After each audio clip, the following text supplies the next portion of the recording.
because the Pakistanis were the first group of migrants to arrive in Norway. So it's an interesting group in a sense that they've been here, well, in Norwegian terms, a long time. Yeah. I mean, since the late 60s, early 70s, men came as labor migrants first, and then families arrived later. So there's a lot of expectations these women have of being women, and that is something they want to change. But they don't necessarily see how they can change that for themselves, and some want to, and some may not want to. I mean, they want to shift. How does this work? Towards a more individual kind of emphasis on themselves and their individual, more than on relational duties. I mean, there are specific kind of feminine duties, like I said, but also masculine duties where men are expected to provide for their family and bring in the money, right? And then women have more like a caring role. And they don't necessarily manage to do that in their own lives, so they direct their attention to their children. So it's a very like long-term perspective. So they rear their children to becoming more independent and more concerned with themselves and their own ambitions. So, like, good mothers are not only to look after their children at home, but they're also to be tax-paying citizens, because that's what the whole welfare state is based on, people paying taxes. So these Pakistani mothers, for example, have quite a low labor market participation. So the state is quite interested in shifting their practice somehow, you know, which is part of the integration policy kind of thing. Before kindergarten and during kindergarten and even maybe during primary school, it's not really considered a problem that there are, you know, a lot of migrants from a lot of different migrant groups. But later, I mean, for some parents when the children start school, and for some parents when the children start secondary school, it's perceived more problematic.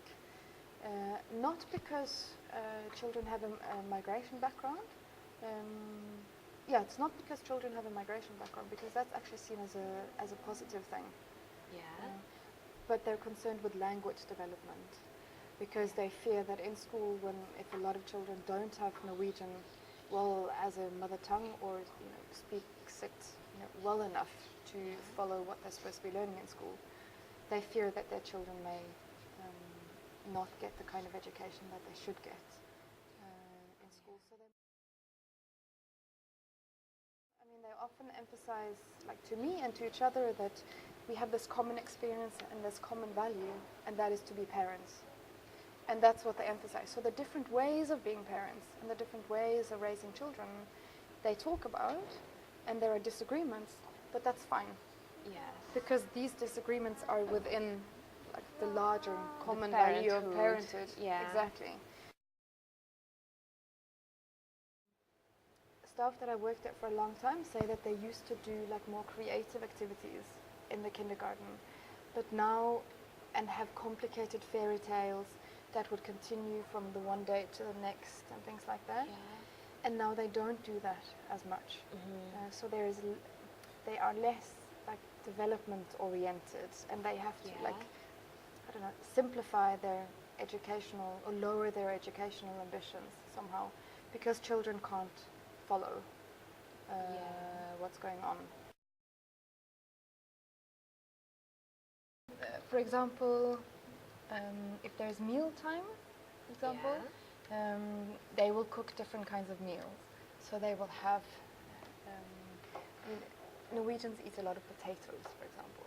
So there's one kindergarten teacher, she's introduced tandori potatoes. So it's like an Indian kind of twist to how they make potatoes.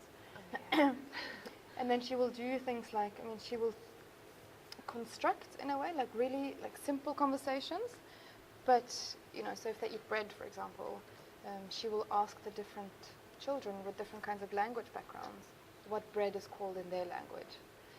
And then then the children can show that they actually master different kinds of languages. They might not master Norwegian that well, but they know this other language. So then the children can show all the other children that they know this language. And then she, like this one kindergarten, for example, she can hook on different kinds of stories. Like, for example, if she asks a girl, what do you call bread in Bosnian? So the girl will say, like, lepinja, or something like that. Yeah. And then she'll say, oh, yeah, and did you eat bread? Lepinja when you went to visit your grandmother in Bosnia? And then the girl will be given an opportunity to talk about the holiday she just